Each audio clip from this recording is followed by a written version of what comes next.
Ինչ ընթացքի մեջ են բանակցությունները ռուսական Ռոսնեֆտ ընկերության հետ, արդյոք կան ներդրողներ, երբ կլուծվի աշխատավարձերի խնդիրն ու ինչ է լինելու Նաիրից ճակատագիրը։ Այս հարցերով 2300 աշխատակիցներից շատերը ներկայացել էին կառավարություն։ Արմիության ղեկավար Հրաշ Թադևոսյանը հայտարարեց, որ 2 ամիսը մեկ ստանում են աշխատավարձ։ Իրավիճակից բնականաբար դժգոհ են։ Զորով տալիս են։ Վարկ են ձևակերպում, պարկ են վերցնում, տալիս են, կործանել, պարքերը մեծանում են։ Մինչ կառավարության շենք մտնելը մի պահ միայն վարչապետ Հովիկ Աբրահամյանը հանդիպեց նաիրիցիներին ու 20 աշխատակիցների հրավիրեց իր մոտ։ Շտաբ ձևավորվեց կազմը եւ ներկայացվեց կառավարություն, իսկ պահանջները հստակ էին։ Կոնկրետ հարցեր եւ կոնկրետ մեր աշխատավարձի պատկերի մարման ժամանակացույց կազմեն։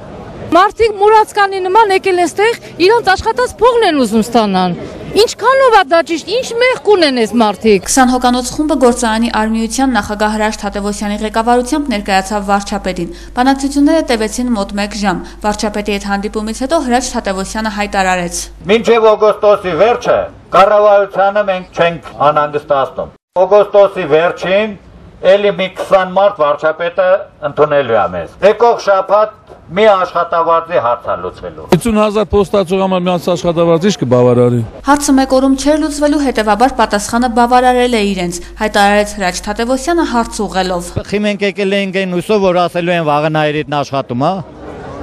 Կաշխատի վաղը։ Նաիրիտը դա աշխատելու համար երկար process է։ Իրանք են մարդ են ման գալիս, որ կա ներդրում անի։ Հովիկ Աբրահամյանի հետ քննարկել են նաև գործարկման հնարավոր եղանակները, անգամ առաջարկություն արել, որ գործարանը 3 մասի բաժանվի, միայն մեկ մասը սնանկ ճանաչվի, որ մյուս արտադրամասերը ներդրողները համաձայն են շահագործել։ Դրանք կքննարկվեն, ինչ վերաբերում է Ռոսնեֆտին, ապա այս ընկերության ծրագրերը եւս դեռ հստակեցված չեն։